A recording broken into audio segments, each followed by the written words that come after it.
अस्सलाम वालेकुम नाजरीन, आप देख रहे हैं क्रॉस फायर और मैं हूं नौशाद अली खान। नाजरीन, पाकिस्तान पीपल्स पार्टी के चेयरमैन ने पार्टी कन्वेंशन से बात करते हुए आज जो है वो जो कल बयान दिया था उन्होंने रियासत से मुतल्लिक उसकी वजाहत जारी की है और कहा है कि रियासत से मुराद उनकी इस्टेब्लिशमेंट हरगिज़ नहीं थी। उन्होंने गरचे कि कल GOTV के जो शाहजेब खानज़ादा के प्रोग्राम में ये बात कही कि ये तो उनके मौक़िफ़ का तसलसल है, जिसका मतलब ये है कि ये जो बात उन्होंने कही थी जोश खिताबत में नहीं कही थी। बाहर तौर जो हमारी पंजाब की वज़ीर इत्तलात हैं अज़मा ज़ाहिद बुखारी साहिबा, उन्होंने इसे कहा है कि दिन में ये गला पकड़ने और रात भर पाँव पकड़े रहने के से तशबीह दे दी है उन्होंने। लेकिन चूँकि बिलावल साहब ने रजू कर लिया है, इसलिए हो सकता है कि मामलात जो हैं वो बन जाएँ, बात ठीक रहे, मामलात ठीक चलते रहें। अब सवाल ये है कि ये जो रियासत इस्टेब्लिशमेंट नहीं है तो फिर क्या है? हुकूमत तो हो नहीं सकती।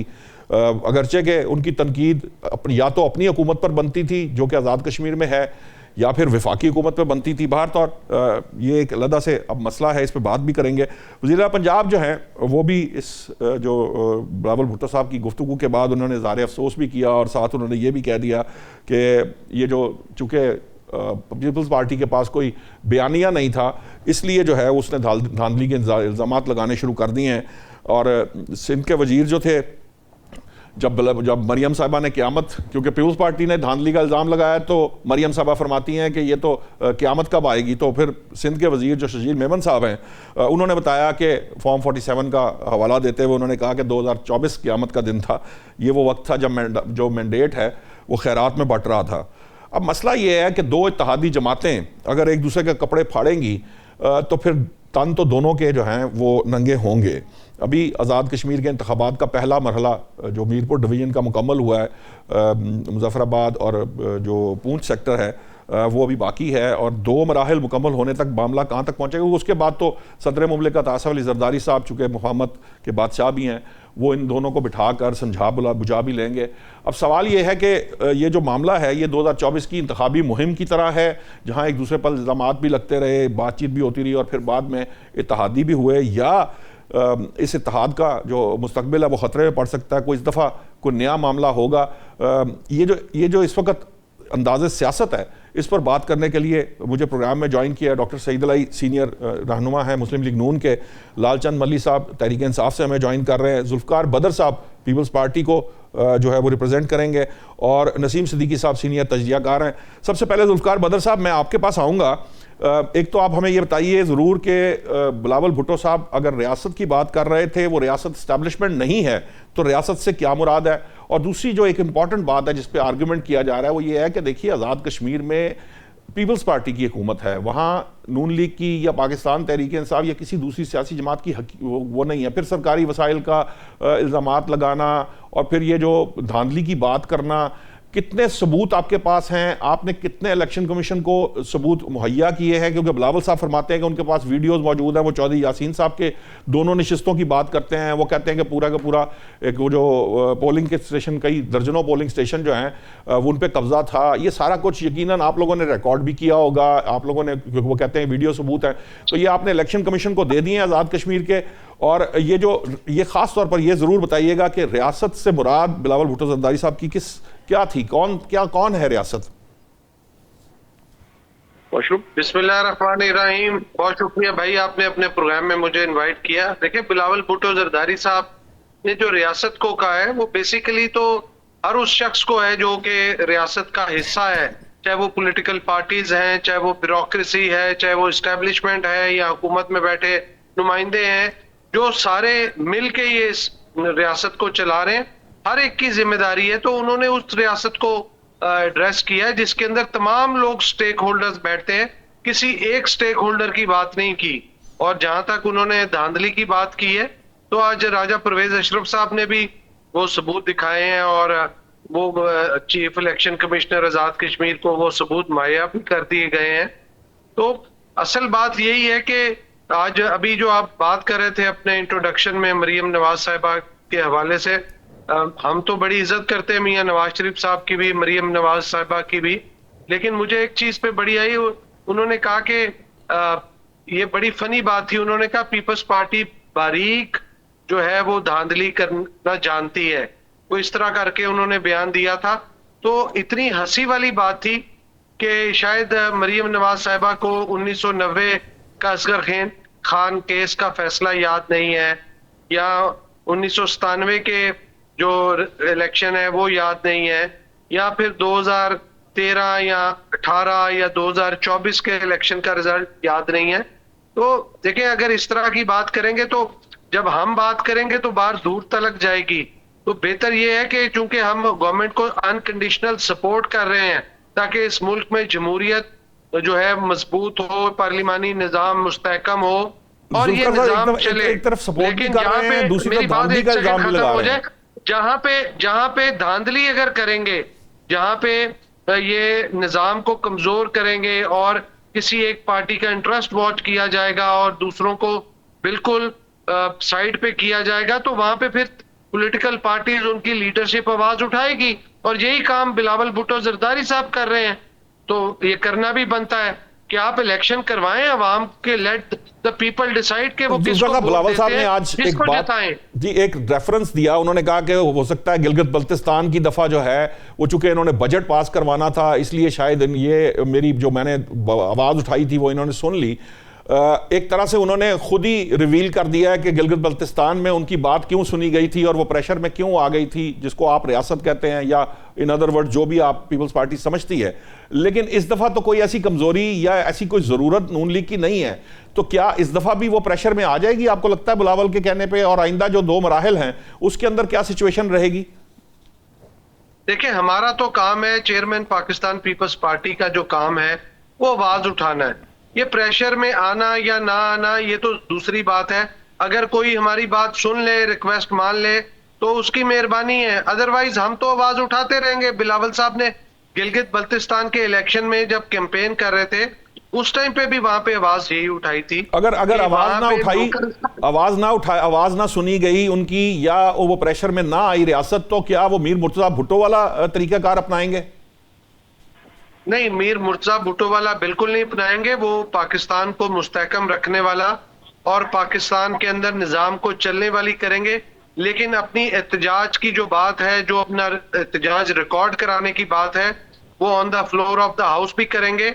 और वो ऐसी कोई सियासत नहीं करेंगे जिसपे कोई मनफी जो है सियासत नजर आए या किसी किस्म की कोई ब्लैकमेलिंग नजर आए। ना कभी पाकिस्तान पीपल्स पार्टी ने, उसकी लीडरशिप ने पहले ब्लैकमेलिंग की है, ना आज की है, ना आइंदा करेंगे। लेकिन जो तहफ्फुजात हैं, जो रिजर्वेशंस है, उसके ऊपर हमेशा आवाज उठाते आए हैं और उठाते रहेंगे। ठीक है, ठीक है। डॉक्टर सईद इलाही साहब, ये जो मामला है, ये जो बारीक धांधली की बात की है और जिसपे जुल्फिकार बदर साहब ने कहा कि जी सारे इलेक्शन, आरओ के इलेक्शन 2013, 18, 2008, ये सारे इलेक्शन उठा के देख ले, पता चल जाएगा कौन धांधली करता है। और वैसे भी आप तो माशाल्लाह इतने वो हैं कारीगर एक्चुअली नून लीग के, वो आज़ाद कश्मीर में हुकूमत पीपल्स पार्टी की और आप फिर 9 सीटें ले गए हैं। तो वो डॉक्टर साहब, फिर वो बारीक वारदात की जो बात की जा रही है, वो तो फिर इल्जाम तो लगाना या उनका जो कसमसाना है वो तो फिर दुरुस्त है बिलावल साहब का। सर मुझे देखिए, मजमूरी तौर पे आप देखते हैं कि जब भी इलेक्शन होते हैं जी, तो हर पार्टी एक अपना बयानिया बनाती है और हारने वाले हमेशा धांधली का इल्जाम लगाते हैं। ये मैं सिर्फ पीपल्स पार्टी की बात नहीं कर रहा, तकरीबन तमाम पार्टी यही करती हैं। और उसके बाद जब फैसला हो जाता है, इलेक्शन का रिजल्ट आ जाए, तो मिलके हुकूमत भी करते हैं, इकट्ठे बैठ के बिल भी पास करते हैं, तरामीम भी पास करते हैं। तो ये कोई नई बात नहीं है। पीपल्स पार्टी और PMLN और अभी MQM, ये सब लोग जो हुकूमत में हैं, ये एक हुकूमत में है सब, और इनके इंटरेस्ट भी एक ही हुकूमत में रहने के हैं। और दूसरी बात ये है कि जब भी ये मुखालफत की बात होती है, ये सिर्फ एक सियासी स्टंट होता है, लेकिन मामलात कहीं और कुछ और तय हो रहे होते हैं। तो मेरा ये ख्याल है कि अभी ये जो इल्जामात हैं, एक तो इनके ऊपर को तवज्जो देने की जरूरत नहीं है, और अगर धांधली हुई है तो उसके लिए फोरम मौजूद है। वहाँ पे हाई कोर्ट है, उसके बाद कमीशन बन गए हुए हैं, वहाँ पे जाके जब फैसला होगा तो पता लग जाएगा। लेकिन मेरा अपना ये ख्याल है कि मजमूई तौर पर कोई बड़ी धांधली नहीं हुई, और जो छोटी मोटी धांधली है वो हर इलेक्शन में होती है।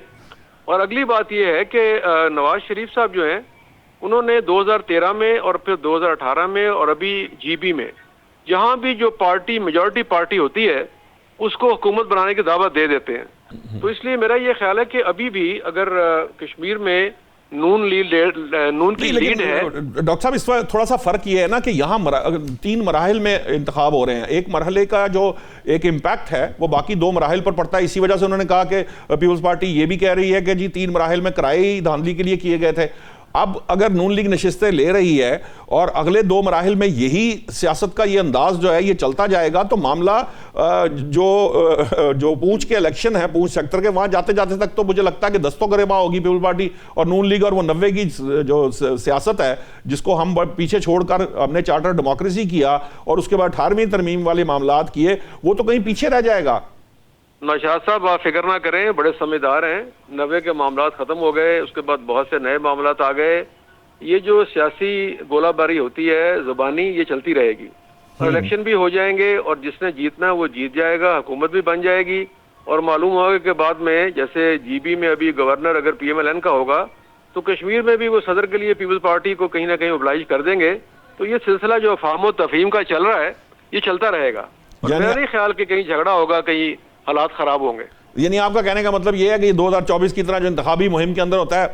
मल्ली साहब, आप लोग कहा करते थे कि ये मिल बैठकर सारे मामलात होते हैं, इन दोनों की मिली भगत रहती है। अब फिर ये मिली भगत है तो है, आपने क्यों जो है वो इलेक्शन का बॉयकॉट किया? खैर, तो जमहूरी रवैये तो खैर ये हैं कि इन्होंने भी आपके लिए आवाज़ नहीं उठाई, लेकिन आप तो किसी दौड़ में नहीं है। तो अब आप क्या समझते हैं कि आज़ाद कश्मीर का जो मैंडेट आएगा, जिसके हक में भी आता है, वो किस हद तक चीज़ों को सॉर्ट आउट कर सके? क्योंकि वहाँ इस वक्त जो हालात हैं वो कहीं ना कहीं खराबी की तरफ बढ़ रहे हैं। हम देख रहे हैं कि अभी तक वो कंट्रोल में नहीं आए। जहाँ तक रावला कोट का मामला है या मुजफ्फराबाद की भी बात की जा रही है, कुछ इस तरह की इतलात आ रही हैं। तो आपको क्या लगता है कि ये जो इंतखाबात हैं, एक्चुअली जो इनका मकसद है कराने का, वो हासिल हो पाएगा इन इंतखाबात से? नौशाद भाई, शुक्रिया। सबसे पहले तो पाकिस्तान तहरीक इंसाफ जो हमेशा कहती रही है, आज वो विंडिकेट हो गई है, आज वो सुरखरू हो गई है। ये दोनों सियासी पार्टियां कहती थी कि पाकिस्तान तहरीक इंसाफ इनको चोर कहती है तो गलत कहती है। आज ये दोनों एक दूसरे पे चोरी का, इलेक्शन चोरी का, अवाम के मैंडेट चोरी का इल्जाम लगा रहे हैं। सियासी तौर पर एक दूसरे को सरे बाजार ये नंगा कर रहे हैं और अवाम के सामने ये जो इतने वक्त से सब कुछ छुपा रहे थे, जो इनका मैरिज ऑफ इनकन्वीनियंस था, वो अब सामने अब आने लगा है। जहां तक कश्मीर के इलेक्शंस का सवाल है, तो सबसे पहले मैं कश्मीर की अवाम को सलाम पेश करता हूं कि उन्होंने इसका मुकम्मल बाइकॉट किया। पोलिंग स्टेशंस जो थे वो वीरान थे, लोग पोलिंग स्टेशंस पर नहीं गए। और इन दोनों पॉलिटिकल पार्टीज को जो आजकल एस्टेब्लिशमेंट की ए और बी टीमें बनी हुई हैं, इनको इनकी औकात याद दिला दी है। पाकिस्तान तहरीक इंसाफ का मौक़िफ़ था कि देखें वहां पर अमन अमान की सूरत हाल खराब है। कोई ऐसा टर्नआउट की अभी कोई जो फाइनल कोई फिगर नहीं आया, लेकिन मैंने जो अपनी कैलकुलेशंस की है, मेरा ख्याल है 40% से अबव 50% के करीब रहा है टर्नआउट, मिनिमम और मैक्सिमम के दरमियान। ना करें ना, ना करें। देखिए, आजकल जो हालात बने हुए हैं, उन हालात में मेरी और पाकिस्तान नेशनल मीडिया पे जो चीजें आ रही हैं उस पर लोग एतबार नहीं कर रहे। आप AFP देख ले, राइटर्स देख ले, अरब न्यूज देख ले, अल जजीरा देख ले, BBC देख ले, उनके नुमाइंदों ने जो पोलिंग स्टेशन घूम घूम के दिखाए हैं, एक तो पोलिंग स्टेशन ऐसा था जहां पर सिर्फ एक वोट पड़ा था, इससे ज्यादा कोई वोट पड़ा ही नहीं था। तो इनके जो फिगर्स देंगे वो फर्स्ट होगी। इन्होंने तो भाई वो इलेक्शन जिता दिया था ना नवाज अली को, 17 सीटों वाली को, उनको हुकूमत दे दी। इनका तो आप क्या कहेंगे? आप बता रहे हैं ना पीपल्स पार्टी कि ये चोर है, मैंडेट चोर है, पीपल्स पार्टी बता रही है। और ये दोनों एक दूसरे को का बता रहे हैं कि दोनों चोर है, एक का नहीं है। ये खुद ही जो है खुद को सामने ले आए हैं। अब जो हमारी जो बात कर रहे थे, हमने कहा कि हम कश्मीरी अवाम के साथ खड़े हैं। देखिए, अगर कश्मीरी अवाम बाइकॉट ना करती तो जो इलेक्शन का जो टर्नआउट होता वो 80 और 90% होता, लेकिन बाइकॉट की वजह से, क्योंकि कश्मीर के अवाम इलेक्शन नहीं चाह रहे थे, वो अपनी सियासी, समाजी, मुआशी हकूक की जंग लड़ रहे हैं और उसके लिए वो प्रोटेस्ट कर रहे थे। लिहाजा ये इलेक्शन नल एंड वॉइड है। इस इलेक्शन को ना कश्मीरी कबूल कर रहे हैं, ना पाकिस्तान में कोई इन इलेक्शंस को कबूल करता है, और ना ही दुनिया में इसकी कोई अब वैलिडिटी होगी। पाकिस्तान तहरीक इंसाफ का मुतालबा है कि इन इलेक्शंस को फौरी तौर पर नल एंड वाइड करार दिया जाए, वहां पे एक नेशनल गवर्नमेंट बनाकर free fair and transparent election कराया जाए और जुडिशियल इंक्वायरी बिठाई जाए कि आखिर ये क्यों इस तरह के हालात हुए जहां में इलेक्शन चोरी करने का इनको मौका मिला। और सबसे बड़ी बात, अब ये इलेक्शन कमीशंस, ये दोनों हुकूमतें, ये जो हाइब्रिड निजाम है, अब एक बात साबित हो गई है कि ये पूरे कश्मीर के एक डिवीजन में सब मिलके भी एक free fair and transparent election नहीं करा सकते, ये इतने बड़े नाअहल है। ठीक है नसीम सिद्दीकी साहब, ये ठीक है कि जो मौक़िफ़ पीटीआई का है वो मल्ली साहब बता रहे थे, लेकिन इलेक्शन वहाँ हो चुके हैं, इलेक्शन हुए हैं, और जो भी उनके नताइज हैं या टर्नआउट की जो भी सिचुएशन, हमारे पास कोई ऐसी आईनी कंपल्शन नहीं है कि कोई ऐसा मिनिमम टर्नआउट की बात की जाए या हमें ये बताया जाए कि कोई नुमाइंदगी जो है वो उस सूरत में कम हो जाए या ना तस्लीम की जाए, क्योंकि ना आज़ाद कश्मीर के आइन में कोई इस तरह की कंपल्शन है, ना आइन पाकिस्तान में है कि लो टर्नआउट को तस्लीम नहीं किया जाएगा। अब इलेक्शन तो खैर वहाँ पहले मरहले के तो हो गए हैं, इलेक्शन तो हो चुके। अब मामला ये है, सवाल मेरा ये था कि क्या ये जो इलेक्शंस हुए हैं इसके बाद अगले भी जो है वो दो मराहिल कंप्लीट होते हैं, आपको लगता है कि ये जो आने वाली हुकूमत होगी वो चीज़ों को सेटल कर पाएगी? ये एक सवाल है। दूसरी बात ये है कि वैसे तो जमहूरी कहते हैं, नून लीग वाले भी कहते हैं, पीपल्स पार्टी भी अपने आप को बहुत जमहूरी जमात कहती है, लेकिन पीटीआई अगर इलेक्शन में नहीं थी तो किसी ने आवाज़ नहीं उठाई, अगर उनको सिंबल नहीं मिला, उन्होंने बाइकआउट किया, तो किसी ने, दोनों जमातों ने मिलकर जाके उनको राज़ी नहीं किया इस बात पे कि आप इलेक्शन लड़ें। ये जो रवैया है सियासत का भी और जमहूरियत का भी, ये आपको लगता है कि इसके साथ हम आगे बढ़ सकते हैं, या मुल्क को कौम जो है उस तरह की जिसे कह लें कि सियासत कर सकती है जिस तरह की मैं और आप या हम चाहे कह लें ख्वाहिश करते हैं या ख्वाब देखते हैं? बिस्मिल्लाहिर्रहमानिर्रहीम, बहुत शुक्रिया। मेरे तमाम दोस्तों को सलाम, खासतौर पे मेरे बड़े भाई डॉक्टर सईद इलाही को। अच्छा, अब तीनों ने बातें की, आपने भी बड़े अच्छे सवाल दिए, क्योंकि मैं स्काइप के ऊपर, जूम के ऊपर हूँ, तो जरा थोड़ा सा अनइंटरप्टेड मुझे मौका दीजिएगा, मैं तमाम सवालों के जवाब दूंगा। पहले तो देखें, बड़ी बात यह है कि आप जिस तरह इस वक्त एंकर हैं और हम जो है इस वक्त तजिया निगार बैठे हुए, कंट्रोल सारा आपके पास है। आप मुझे 1 मिनट बोलने के लिए दें, बदर साहब को 4 मिनट दें, सईद इलाही साहब को 8 मिनट दें, आप बादशाह। तो पाकिस्तान में तो है असल में बादशाहत, कोई भी कुछ भी कर लेना, शेर है, अंडे दे बच्चे दे, जंगल का बादशाह है। जिन हालात में जो हालात चल रहे थे आज़ाद कश्मीर के, उस तरह के हालात कभी भी पाकिस्तान में कश्मीर के साथ नहीं हुए, तो इलेक्शन कराना कोई इतना ज़रूरी नहीं था। आप पहले भी आइन को रोनते हुए ना अपने पंजाब के इलेक्शन कराए, ना अपने पेशावर से खैबर पख्तूनख्वा के, ना ही आपने वफाक के इलेक्शन करवाए जो कि 30-90 दिन के अंदर ज़रूरी होते हैं। एक तो ये बात हो। दूसरी, टर्नओवर आप 40-50% की बात कर रहे थे नौशाद साहब, ये तो आम हालात में होता है 40-50%। मैं आपको अपना तजिया और अपनी आंखों देखा हाल सुनाता हूँ कि मैं 25-30 साल से लंदन में मुजाहरे भी कवर कर रहा हूँ, बड़ी बड़ी मीटिंग्स कवर की हैं, भले वो चार्टर ऑफ डेमोक्रेसी था, all parties conference, MQM, Musharraf के खिलाफ मुजाहरे, जिसके खिलाफ भी मुजाहरे, जितने बड़े मुजाहरे इस वक्त पाकिस्तान हाई कमीशन के सामने कश्मीरी अवाम करी, मैंने जिंदगी में इतने बड़े मुजाहरे नहीं दे रहे। औरतें, बच्चे, ख्वातीन, बूढ़े, सब, इससे पता चलता है कि ये बहुत बड़ा मसला है और वो सब इकट्ठे हुए। तो मैं नहीं समझता कि टर्नआउट कोई बहुत ज्यादा था, टर्नआउट बहुत कम था, क्योंकि गम गुस्सा इनमें बहुत ज्यादा पाया जाता है। फिर आपने एस्टेब्लिशमेंट की बात हो रही थी, देखिए खुल के बात करनी चाहिए, हम बहुत पीछे नहीं जाते। छोटी छोटी मिसालें दे लेता हूँ। 1970 के इलेक्शन पाकिस्तान में बहुत अच्छे हुए थे, 2008 के इलेक्शन किसी हद तक बेहतर थे, और 1988 के इलेक्शन भी काफी हद तक बेहतर थे। लेकिन उनका नतीजा क्या निकला? 1970 में जो इलेक्शन हुए, आपने जीतने वाली जमात को हुक्मरानी दी, कौन था पीछे? मिलिट्री एस्टेब्लिशमेंट और अदलिया। ये दो का जब गठजोड़ होता है ना, तो मुल्क में खराबी तभी पैदा होती है। आप 2013 के इलेक्शन में जरदारी साहब कहते रहे आरोस का इलेक्शन था, यानी कि अदलिया उसमें शामिल थी। 2018 में किसने RTS बिठाया? किसने, किसके पास सारा कंट्रोल था? किसने जहाजों में भर भर के लोग बुलवाए और इमरान खान की हुकूमत बनवाई? फिर मौलाना फजलुर रहमान ने क्लियर कट कहा है, ये जो मुफाहमत का बादशाह कहा जाता है ना, ये मुफाहमत के बादशाह नहीं, ये सौदागर है, ये सौदे करते हैं। कश्मीर हाउस में सौदागर ने जाके हॉर्स ट्रेडिंग की थी। अदम एतमाद के लिए क्लियर कट मौलाना फजल रहमान ने कहा कि हमें जनरल बाजवा ने तमाम को इकट्ठा किया था। तो ये कौन सी जमहूरियत है?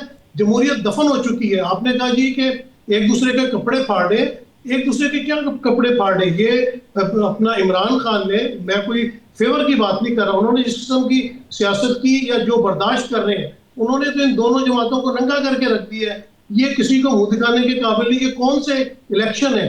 ये कौन सी मुफावत है? आपने चार्टर ऑफ डेमोक्रेसी की बात की, मैं उस वक्त मौजूद था जब मोहतरमा बेनजीर भुट्टो और नवाज शरीफ साइन कर रहे थे। डॉक्टर सईद अली भी यहाँ मौजूद थे। जो ही सिग्नेचर हुए उसकी क्लॉज 6 थी कि कोई भी मिलिट्री एस्टेब्लिशमेंट से राब्ता नहीं करेगा। अभी चीज खत्म हुई है, उसके सिग्नेचर खत्म हुए। थोड़ी देर बाद शहबाज शरीफ साहब यहाँ पे पार्क लेन में उनके बहुत ही करीबी ब्रिगेडियर न्याज थे मुशर्रफ साहब के, उनको मिलने चले गए और मोहतरमा दुबई रवाना हो गई, जहाँ पे जाकर उन्होंने जनरल मुशर्रफ से बात की। फिर जब इनकी हुकूमतें 2008 के बाद आ जाती हैं तो आसिफ जरदारी साहब कहते हैं ये चार्टर ऑफ डेमोक्रेसी कौन सा आसमानी सहीफा था। तो ये सियासत को छोड़ दे, सियासत इस वक्त बिल्कुल खत्म हो गई है। आप अभी फेयर एंड फ्री इलेक्शन करवाएं, आप देखें कि ये पीपल्स पार्टी और नून लीग का क्या असर होता है। एक दफा तो पीटीआई इन सब की जो है जमानतें सब करा देगी। मुझे याद है कि जब अदम एतमाद से कुछ देर पहले हम लोग रोड शो करने जाते थे तो जिन लोगों ने पीटीआई को वोट दिया है वो इमरान खान के खिलाफ थे। वो पीटीआई को वोट करते हम दोबारा वोट नहीं देंगे। पीटीआई अपनी मकबूलियत खोती चली जा रही थी।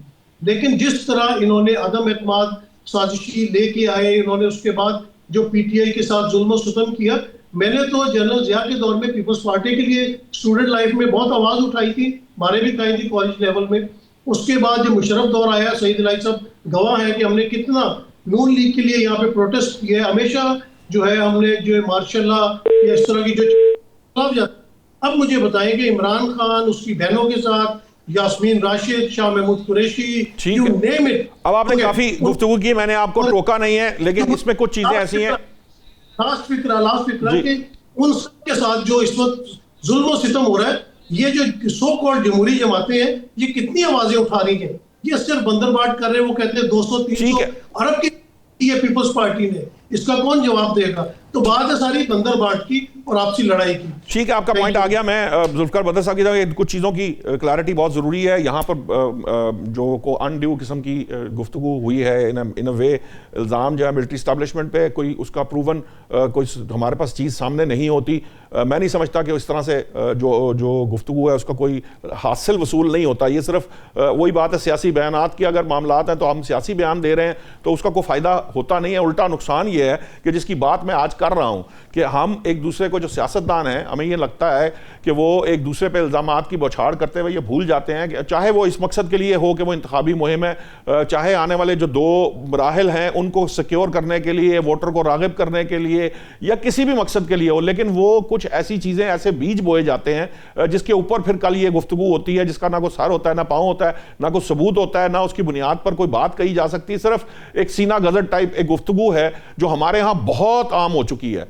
बरतानिया की आप मिसाल दे रहे हैं, बरतानिया में क्या हो रहा है क्या नहीं हो रहा वो हम सब जानते हैं। हमारे पास भी इतलात हैं कि वहाँ हाई कमीशन के बाहर ये किस तरह से इनकी जो कह लीजिए कट हो रहा है और उसके पीछे कौन से अवामिल कार फरमा हैं। खैर वो अभी मौजूद चुके हैं नहीं, मैं उस तरफ जाना नहीं चाहता उस मामले के ऊपर। जुल्फिकार बदर साहब, ये इल्ज़ामात जो हैं वो लग रहे हैं गठजोड़ के और चूंकि डॉक्टर सईद अली ने भी कह दिया कि ये सब कुछ फिर हरा हरा हो जाएगा, ये सिर्फ इंतखाबी मुहिम के मामलात हैं, ये बयानात की हद तक है।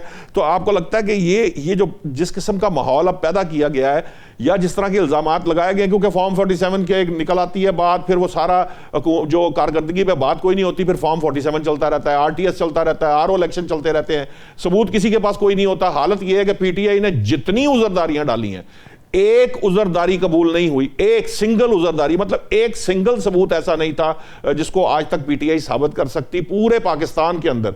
मौलाना फजल रहमान की कहीं पे हो गई, कहीं पे बलोचिस्तान में किसी और की जमात की हो गई, लेकिन पीटीआई की एक उज़रदारी कबूल नहीं हुई अभी फिल वक्त जो सिचुएशन है। अब मैं आपसे सवाल ये करना चाहता हूं कि इन इल्ज़ामात का एंड क्या होगा, क्या निकलेगा? फिर आप उस पर आ जाएंगे। जुल्फिकार साहब से मैं सवाल कर रहा हूं, आपके पास आता हूं नसीम साहब। देखिए, इस सारे मामले का ये एंड है कि 2 अगस्त को अगला मरला है, फिर 10 अगस्त को तीसरा मरला है। और जैसे जैसे ये चीज होती जाएगी वैसे वैसे आवाज उठाते जाएगी। पीपल्स पार्टी अपनी आवाज उठाएगी, पीएमएलएन अपनी आवाज उठाएगी और दोनों पार्टियां एक दूसरे के दस्तों गिरेबान होंगी। और पीपल्स पार्टी जो है वो आवाज इसलिए उठाएगी क्योंकि जितना पीपल्स पार्टी को लगता है कि वहां पे सीटें हमें मिलनी चाहिए, अगर उसका रास्ता रोका जाएगा, वोट डालने नहीं दिए जाएंगे या इलेक्शन का रिजल्ट चेंज कर लिया जाएगा, तो पीपल्स पार्टी का हर शख्स, हर वर्कर, हर लीडर और चेयरमैन तक हर शख्स आवाज उठाएगा। तो ये इस चीज का काउंटर करने के लिए पीएमएलएन जो है वो जवाब देगी, वो सही जवाब दे या गलत जवाब दे। तो इसका अल्टीमेट जो नुकसान है वो जमहूरियत को है और पूरे प्रोसेस को है। ये इलेक्शन का पूरा निजाम जो है सैबोटाज होगा और इससे जो दूरियां हैं वो बढ़ेंगी और ये जो पाकिस्तान के अंदर जो एक कोलिशन या कोई अलायंस की फिजा चल रही थी उसको भी उसका नुकसान पहुंचेगा। अल्टीमेट जो नुकसान है वो जमहूरियत को पहुंचेगा, पार्लिमानी निजाम को पहुंचेगा। तो ये चीजें चलती रहेंगी। देखिए अब 2024 के इलेक्शन में पाकिस्तान पीपल्स पार्टी और पीएमएलएन एक दूसरे के मद्दे मुकाबल थे और बहुत ज्यादा एक दूसरे के खिलाफ कैंपेन की, लेकिन जैसे इलेक्शन खत्म हुए तो बैठ के बातचीत के जरिए हमने अनकंडीशनल एक सपोर्ट दे दी क्योंकि हमारे पास इसी को तो मल्ली साहब कहते हैं कि वो गठजोड़ है और नसीम सिद्दीकी साहब उसे कहते हैं ये सौदागरी है। जुल्फिकार साहब खाली सपोर्ट का मामला नहीं है, यहाँ पे मामला है कि बहुत सारे हलके जहां पे पाकिस्तान पीपल्स पार्टी इलेक्शन जीत रही है उसको सैबोटाज किया जा रहा है और अगर सैबोटाज करने पे हम आवाज नहीं उठाएंगे तो ये चीजें ज्यादा तेज होंगी, ज्यादा होगा कि कोई रिस्पॉन्स नहीं आना। तो ये इस तमाम चीजों को काउंटर करने के लिए आवाज उठानी जरूरी है। तो ये आवाज हम उठाते रहेंगे। चेयरमैन पाकिस्तान पीपल्स पार्टी ने जो पिछले कुछ दिनों से जो आवाज उठा रहे हैं, मैं समझता हूं उसके बाद तो कोई बात करने की, कोई बात कहने की गुंजाइश ही नहीं रहती। तो वही चीज तमाम पीपल्स पार्टी की दूसरी लीडरशिप कर रही है। मुझे जुल्फिकार साहब कहा जा रहा है ब्रेक का, मैं ब्रेक पे से वापस आता हूं तो आप अपनी बात को मुकम्मल कर लीजिएगा। फिर नसीम सिद्दीकी साहब भी कुछ कहना चाह रहे थे, उनसे भी बात करेंगे। सवाल यह है कि जो लहजा है और जो अल्फाज हैं ये बहुत मैटर करते हैं। लहजा और अल्फाज ही हैं जिनकी बुनियाद पर लड़ाई भी हो जाती है और लहजा और अल्फाज ही हैं कि उसी लड़ाई के अंदर सुलह भी हो जाती है। अब मामला ये है कि इसका इस्तेमाल सियासतदान कब सीखेंगे, इस पर बात करते हैं। अभी लेते हैं एक ब्रेक। मैं डॉक्टर सईद लाई आपसे ये पूछना चाहता हूँ, वही सवाल आपके सामने रखता हूँ कि अब ये कहा यह जा रहा है कि ये आप तो कह रहे हैं कि ये मामलात सारे ठीक हो जाएंगे, इसी को मल्ली साहब कहते हैं ये गठजोड़ है दोनों जमातों का। नसीम सिद्दीकी साहब कहते हैं कि एक्चुअली ये सौदागरी है, जो मुफाहमत नहीं है, ये सौदागरी है और ये मिल के दोनों जमातें जो हैं वो कौम को जो है वो लूट रहे हैं। कैसे ये मामलात आगे बढ़ाएंगे और ये इस किस्म की इल्ज़ामात के साथ, यानी आपने इलेक्शन पीपल्स पार्टी ने मुतनाज़ा बना दिया है, इस मुतनाज़ा इलेक्शन के जो नताइज होंगे जिसके भी हक में आएंगे, लेकिन क्या वो जो हुकूमत तश्कील पाएगी, क्या वो आगे आज़ाद कश्मीर के जो मौजूदा हालात है उनको कंट्रोल कर पाएगी? डॉक्टर साहब देखिए, जो आपने बात की है कि इलेक्शन मुतनाज़े, तो पाकिस्तान में तकरीबन तमाम इलेक्शन को मुतनाज़े करार दिया गया और हारने वाली पार्टियां इल्ज़ाम लगाती रहीं। और हमारे जो दानिश्वर दोस्त हैं माशाल्लाह वो भी रिसर्च करके उन्होंने 1960 से हिस्ट्री सुनाई है अभी हमारे दोस्त ने। तो उसमें ये है कि ये जो दावे होते हैं धांधली के और इल्ज़ामात लगते रहते हैं, इलेक्शन हो जाते हैं, गवर्नमेंट बन जाती हैं, गवर्नमेंट बन के आगे चलती रहती हैं। अभी भी आप देखें कि आज़ाद कश्मीर में हुकूमत तो पीपल्स पार्टी की थी, वज़ीर आज़म उनके थे और उनके ही एडमिनिस्ट्रेशन में सारे इलेक्शन हो रहे थे। तो अभी धांधली के जो इल्ज़ामात हैं मैं समझता हूँ ये संजीदा नहीं है और ये जो इल्ज़ामात हैं ये दम तोड़ देंगे जब इलेक्शन, जैसे अभी आपने कहा ना कि मीरपुर में हो गया इलेक्शन जी, ऊपर बड़ा जो डिवीजन है मुजफ्फराबाद है और नीचे रावलाकोट है, दरमियान में रावलाकोट है। अब अगर मुजफ्फराबाद में हो जाए तो मुजफ्फराबाद से लेकर नीलम तक ये इसमें 4 जिले और आते हैं और उसमें पहले भी और अभी भी पीएमएलएन की हमेशा मेजॉरिटी रही है। जो इलाका है राजगान का ऊपर तक, वहाँ पे पीएमएलएन की मेजॉरिटी रही है और अगर यहाँ इलेक्शन हो गए जल्दी, जैसे दो को मेरे ख्याल होने हैं जी, 2 अगस्त तो मुजफ्फरगढ़ डिवीजन में, मुजफ्फराबाद डिवीजन में मेजॉरिटी पीएमएलएन ही लेगी। रावलाकोट में अब आपने अभी जो बात की है कि रावलाकोट में जब इलेक्शन कराए जाएंगे तो यकीन वहाँ पे हिफाजती इंतजाम भी किए जाएंगे। अब वैसे तो वो दोस्त हमारे कह रहे हैं कि 2 वोट पड़े हैं, 4 पड़े हैं, 6 पड़े हैं, जैसे आपने पहले कहा कि कानूनी कोई उसमें रुकावट नहीं है, 2 पड़े या 6 पड़े। तो वो जब गवर्नमेंट में लोग आ जाएंगे जो भी आ जाएंगे वो आके इनसे गुफ्तगू करेंगे, जो अभी वहाँ प्रोटेस्ट कर रहे हैं उनसे गुफ्तगू भी हो सकती है, मामला तय भी हो सकते हैं। और अगर वो जिनके अभी, क्योंकि आज एक नया टर्न ये आया है कि अभी जो कश्मीर में मुजाहिरीन या कर रहे हैं मुजाहरा, उन्होंने ये कहा है कि जी अगर सीटें वीटें ख़त्म भी कर दी जाएं तब भी हम लॉन्ग मार्च करेंगे मुजफ्फराबाद तक। तो मेरा ख्याल है कि शायद जो ये जो एक्शन कमेटी है वो मुज़ाकरात में कोई ज़्यादा संजीदा नहीं है, वो अपनी ताकत और स्ट्रेंथ दिखाना चाहते हैं। और आपको मालूम है कि मुल्कों में, सियासत में, हुकूमतों में, या जिसको आप रियासत कहते हैं, उसमें वायलेंस के नताज अच्छे नहीं होते और हुकूमत के पास वायलेंस का जवाब देने के लिए बड़ी वायलेंस होती है। और दुनिया का असूल रहा है कि जहाँ वायलेंस होगी वहाँ उससे बड़ी वायलेंस हो जाएगी। तो मेरा ये ख्याल है कि अभी भी जो नई हुकूमत आए उसे मुज़ाकरात की दावत देनी चाहिए और एक्शन कमेटी को अपनी जिद छोड़कर, अना छोड़कर बैठ जाना चाहिए और जो एजेंडा है उस पर बात करनी चाहिए। लेकिन अगर वो इसी तरीके पे चलते रहे तो मेरा ख्याल है कि बड़ी वायलेंस है उनको क्रश किया जाएगा। और फिर जो होता है मुल्कों में कि क्रश होने के बाद टाइम लगता है, 6 महीने, साल, 2 साल, 4 साल, उसके बाद चीज़ें आगे बढ़ती रहती हैं।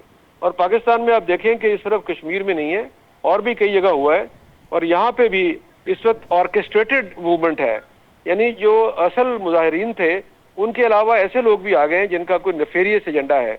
तो मेरा ये ख्याल है कि इलेक्शन जो है वो होना चाहिए, उसके जो भी नताइज आए उन लोगों को हुकूमत दी जानी चाहिए ताकि वो मुज़ाकरात करें, बात करें। वरना फिर आपके सामने मैंने कहा है कि वायलेंस का जवाब उससे बड़ी वायलेंस होती है। और रियासतें जो होती हैं, पाकिस्तान ही नहीं, चाइना से लेकर तुर्की, ईरान, सऊदी अरब, यूएई, रशिया, जहाँ जहाँ वायलेंस होती है उससे बड़ी वायलेंस जवाब में मिल जाती है। ठीक है मलिक साहब, ये जो बात की है कि जो भी हुकूमत आएगी वो किसी ना जो भी उसका तरीक़ाकार होगा वो उसको संभाल लेगी। अब सवाल मेरा आपसे ये है कि देखिए पीटीआई क्यों इलेक्शंस के बायकॉट को प्रेफर करती है, इलेक्शंस में नहीं बैठती है, चाहे वो हारें या जीतें, लेकिन उस सियासी अमल या प्रोसेस का हिस्सा नहीं बनती पीटीआई, जिसकी वजह से आप खुद मैदान छोड़कर इन दोनों जमातों को देकर सारा कुछ और साइड पे बैठ जाते हैं और फिर आप ये समझते हैं कि जो है इनके ऊपर तनकीद की जाए तो उसका क्या फ़ायदा हासिल, उसका तो हासिल वसूल तो कुछ नहीं होगा। मली साहब, आने से पहले अभी मेरे फातिल दोस्त ने बात की कि हम सब कुछ क्रश कर देंगे, कुछ नहीं छोड़ेंगे। पीटीआई को क्रश कर दो, टीएलपी को क्रश कर दो, मारन बलोच को क्रश कर दो, पख्तूनों को क्रश कर दो, बलोचों को क्रश कर दो, सब कुछ क्रश कर देंगे। ये है इस हुकूमत का माइंडेड। दौरे हुकूमत में भी मलिक साहब मुझे याद पड़ता है टीएलपी के साथ यही कुछ हो रहा था, नून लीग के साथ यही कुछ हो रहा था, इसी तरह का मिजाज पीटीआई में भी था। सर में ये नहीं, ये एक वाकया बताए जहां पे पीटीआई ने लॉ एनफोर्समेंट एजेंसीज को कहा हो कि अपनी लोगों पे आप गोलियां चलाएं और उनको मार दें। टीएलपी लाहौर के इवेंट में क्या हुआ था सर? बलूचिस्तान में पीटीआई ने गोलियां चलाई? नहीं, टीएलपी लाहौर के इवेंट में क्या हुआ था? पंजाब में चलाई। तो कहीं भी पीटीआई ने गोलियां नहीं चलवाई।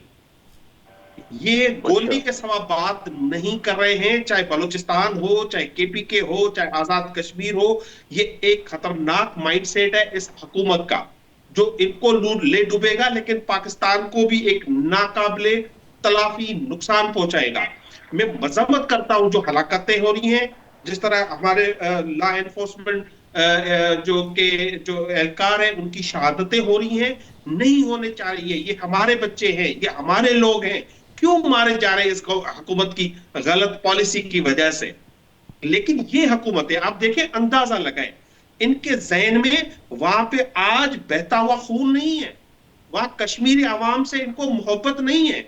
ये जो यहां से जाते हैं, बिलावल, आसपा, मरियम, नवाज शरीफ, वहां जाके कश्मीर के बेटे और बेटियां बनते हैं और कश्मीरी को कहते हैं कि ये इंटेलिजेंट है।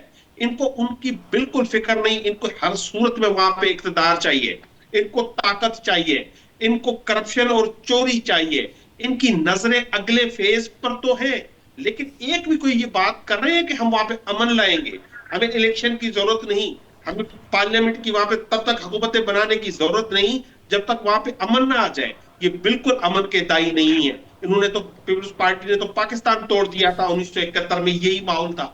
अब ये फिर वो लगे हुए। माजरत साहब, मलिक साहब, मुझे याद पड़ रहा है आपकी बात से, मुझे याद आया कि जब इलेक्शन लेट हो रहा था, आपसे करना चाहूंगा इलेक्शंस में ताखीर हो रही थी, आपको याद होगा, तो पीटीआई कहती थी, अफगानिस्तान के हवाले देती थी। ये नसीम सिद्दीकी साहब भी मेरे साथ एक प्रोग्राम में थे, ये भी हवाले दे रहे थे कि जहां जहां जंगें हुई वहां पर भी इलेक्शंस हुए। मुझे खत्म करने दे दे। जी जी जी प्लीज, एक बात मुझे खत्म करने दे दे। अब ये जो नवाब लीग कह रही है कि अभी जो हम ये कर रहे हैं ये पाकिस्तान के अवाम के साथ मजाक है, हम एक दूसरे पे चोरी का इल्जाम लगा रहे हैं, ये एक दूसरे से जो कर रहे हैं ये मजाक है, हम इलेक्शन चोरी का इल्जाम लगा रहे हैं ये मजाक है। जैसे ये खत्म होगा हम जो है बगलगीर होंगे, एक दूसरे को चूमेंगे, नाचेंगे, लूटेंगे, अय्याशियां करेंगे। ये इनकी सोच है जो ये खुद टीवी चैनल्स में आके बता रहे हैं।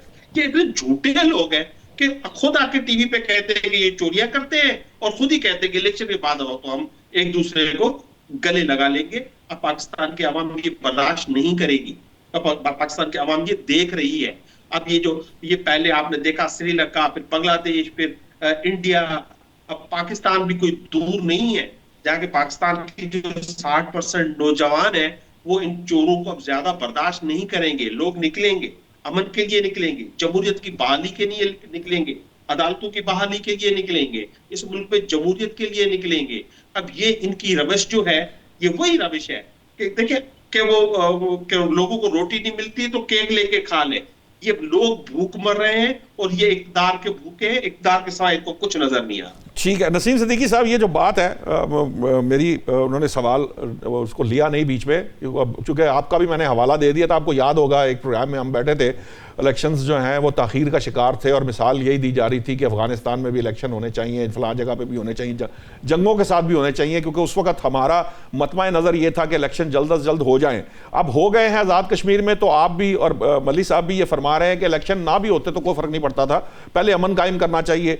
ये जो हमारा जो अपने वो जैसे कहते हैं ना, हमारी जो आर्ग्यूमेंट है वो हमारे ख्वाहिश के पीछे मूव कर रहा होता है। हम अब जो समझ रहे होते हैं उसके पीछे चल रहे थे, हम आने वाले वक्त के हिसाब से या जो एक्चुअल ज़रूरत है उसकी तरफ नहीं जाते। श्रीलंका, बांग्लादेश और अब भारत की मिसालें तो दे रहे हैं, अगरचे कि वहाँ जो हालात हैं वो भी आपने देख लिए, इसके बाद भी जो हालात होंगे वो देख रहे हैं, चाहे शाम में हुए, लीबिया में हुए, इराक में हुए, जहाँ जहाँ जो हालात हुए। ये जिन हालात का रेफरेंस दे रहे थे डॉक्टर सईद अली ने, जो मुझे समझ में आया था वो ये कहा था कि वो जो आएगी हुकूमत वो उनसे मुज़ाकरात करेगी, लेकिन लग ऐसे रहा है कि अब जो बात समझ में आ रही, क्योंकि इन्होंने लॉन्ग मार्च का ऐलान किया है, लग ऐसे रहा है कि ये ऑर्केस्ट्रेटेड इस वक्त मुजाहिरा है, तो ये बात शायद ना आए, तो अल्टीमेटली फिर जो है जब वायलेंस करेंगे तो फिर उसका जवाब रियासत जो है वो बड़ी वायलेंस से देते हैं। ये बात मुझे समझ में आई, हो सकता है कि मल्लिक साहब को किसी और तरह आई, आपको किसी और तरह। मेरा सवाल ये है, ये थोड़ी सी बैकग्राउंड इसलिए दी कि आपको याद होगा चोर चोर के नारे लगाए जाते थे। पाकिस्तान तहरीक इंसाफ ने इन दोनों जमातों को चोर चोर कहकर जो है बहुत अरसा शोर डाला। अब चोरी के मामले के अंदर इमरान खान बेचारे इस वक्त कह रहे हैं। जी आपने कुछ कहा मल्लिक साहब? तो चोर चोर के नारे लगाते थे। हम तो कहते थे आज ये दोनों को चोर चोर का इल्जाम दे रहे हैं, मेडिट चोर। नहीं, आपकी बात दुरुस्त है भाई, देखें खुद कह रहे हैं एक दूसरे को, आप ठीक कह रहे हैं। मैं आपकी बात से निगेट नहीं कर रहा उस बात को, मैं उससे आगे बात करना चाह रहा हूं। नसीम साहब, चोर चोर का नारा लगाती थी पीटीआई, इन दोनों कहती थी, आज ये एक दूसरे को कह रहे हैं। इमरान खान साहब इस वक्त चोरी के इल्ज़ाम में अंदर हैं। ये इस तरह के इल्ज़ामात लगा लेने से या सजाएं देने से, या कल को वो जो सजाएं हैं फिर जिस तरह से माफ़ होती हैं या वो फारग हो जाती हैं, वो आपने देखा, चाहे नवाज शरीफ का मामला हो, चाहे किसी और की सज़ा हो, वो सारे मामला इसी तरह से हो जाते हैं। इसीलिए इनको कहा जाता है कि ये पॉलिटिकली मोटिवेटेड केसेस होते हैं। सवाल ये है, मेरा सवाल ये था कि ये इस अंदाजे सियासत से नतीजा कहाँ निकलता है? इससे कुछ फ़ायदा होता है? आपको लगता है कि अब वोटर जो ये जिस नौजवान नस्ल की बात कर रहे हैं वो कोई एक सियासतदान गंदा नहीं हो रहा, वो तमाम सियासतदान उसके अंदर आ रहे हैं, वो इररेलेवेंट होते चले जा रहे हैं। सियासी जमातें अपनी जो दिलचस्पी है उसको लूज कर रहे हैं, उसकी तरफ कोई क्यों नहीं देख रहा? सिर्फ इल्जामात लगा के अपना फायदा दूसरे का नुकसान से नतीजा तो कुछ भी नहीं निकला आज तक। बड़े अच्छे सवालात आपने किए और मैं तमाम पिछले भी कुछ आपने सवाल रेस किए थे उनका भी जवाब देता जाऊंगा, फिर आप इन बातों का जवाब दे दीजिएगा। अगर मैंने कहा था मिलिट्री एस्टेब्लिशमेंट की बात की, आपने कहा सबूत पेश करें, चले मैं इल्जाम नहीं लगाता, मैं अपने अल्फाज वापस ले लेता हूँ। 1971 हुकूमत किसके पास थी और किसने ज्यादा सीटें जीतने वाले को ऑफर देनी थी कि आए आकर आप हुकूमत बनाए, जिसके पास डबल सीटें थी? फिर ख्वाजा आसिफ साहब ने किसको फोन किया था कि मैं हारना पे? वो ये उनके अपने मुंह के अल्फाज है। उसने किसी सिविल ये ब्यूरोक्रेट आपको ख्वाजा आसिफ साहब ने बताया, आपके पास इसका कोई सबूत है इस बात का?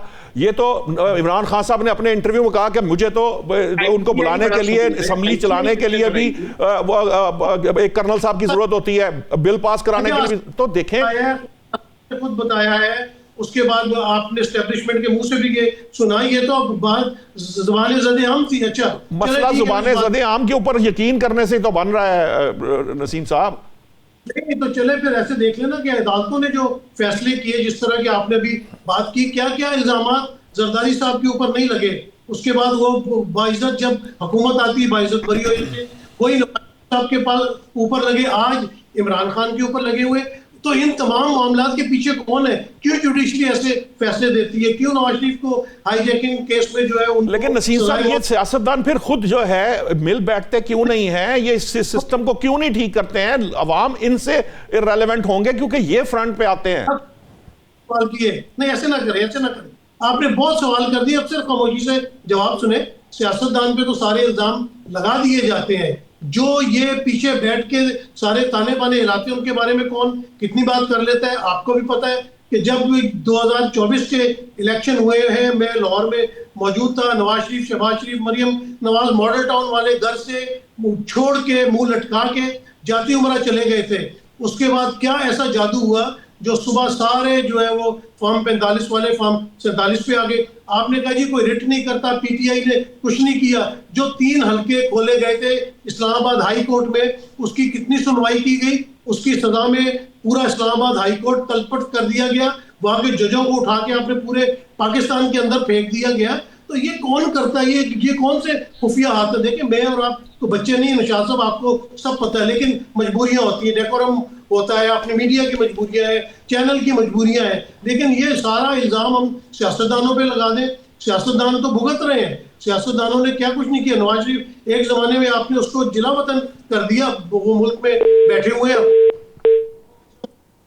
जेल में रखा। अभी इमरान खान जेल में, हो सकता है बाहर आ जाए, जरा से हालात बदलेंगे, इमरान खान की हुकूमत आ जाए। बात यह कि ये तमाम चीजों को खत्म होना चाहिए। सियासतदानों को सियासतदानों का काम करने देना चाहिए। अगर आप उनको मौका देंगे तो पीपल्स पार्टी भी मुहब्बे वतन है, नून लीग भी मुहब्बे वतन है। और फिर ये जो इल्जाम लगा दिए जाते हैं, जरा सा कोई बाहर निकलता है उसके ऊपर इल्जाम लग जाते हैं जी एजेंडा है। वही काम इंडिया में भी हुआ कि जब जेनजी वहां बाहर निकली है, उन पे इल्जाम लग रहा है जी कि पाकिस्तान फंडिंग कर रहा है। उसने बताया कि हाँ जी मुझे 50 रुपए आए और मैंने बिरयानी अभी जो है ना वो पाकिस्तान की फंडिंग से खाई है। तो अगर कोई कर रहा है, कोई बीच में इस तरह के मौके पे कुछ लोग शरपसंद अनासर जरूर शामिल होते हैं, आप उनकी निशानदेही करें, उनको पकड़े, ये आपकी जिम्मेदारी है। ये कह देना कि ये किसी के एजेंडे पे चल रहे हैं, आपने उनकी बात नहीं सुनी। मुझे याद है आपके साथ प्रोग्राम किया था, हम कहते थे कि जंग के हालात में भी इलेक्शन होने चाहिए, इलेक्शन के मैं भी हक में हूं।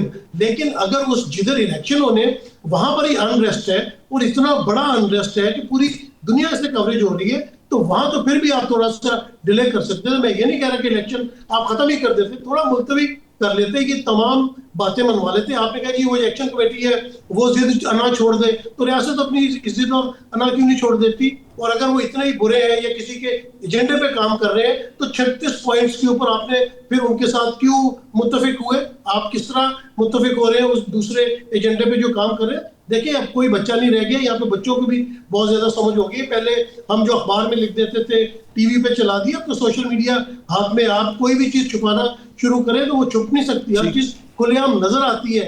इस वक्त मुल्क जिन हालात में है, जो मुआशी हालात है, आप सबको पता है कि किस तरफ जा रहे हैं, क्या हालात होते चले जा रहे हैं। तो रिकंसिलिएशन जो नरमी का पहलू है, वो रियासत ने दिखाना है। मैं और आप कौन होते हैं? हमें तो डंडे मार के जो मर्जी करवा लें, रियासत नरम होगी, सबको बिठाएगी, तमाम स्टेक होल्डर। वक्त खत्म हो गया नसीम साहब जी, बहुत बहुत शुक्रिया। डॉक्टर सईद इलाही साहब आपका, लालचंद मल्लिक साहब आपका बहुत शुक्रिया, जुल्फकार बादल साहब, नसीम सिद्दीकी साहब बात कर रहे थे कि रियासत को नरमी दिखानी चाहिए, रिकंसिलिएशन की तरफ जाना चाहिए। जिन हालात से हम गुजर रहे हैं वहाँ हमें बहुत सेंसिबल, जिसे कह लीजिए, डिसीजन मेकिंग के साथ आगे बढ़ना होगा। रीज़न ये है कि ये बात दुरुस्त है कि बहुत सी ताकतें कारफरमा हैं और पाकिस्तान जिसे कह लीजिए कि इनके जिसे हमलावर हुई हैं पाकिस्तान के ऊपर, तो उसमें हमें इंटरनल दाखिली इत्तेहाद जो है वो कायम रखना होगा और उसके ज़रिए हमें आगे बढ़ना होगा ताकि कोई बैरूनी जो कुव्वत है वो किसी तौर किसी महाज पर किसी भी सूरत कामयाब ना होने पाए। आज तक के लिए इतना ही, कल नए मौज़ूआत के साथ हाजिर होते हैं। अल्लाह निगहबान।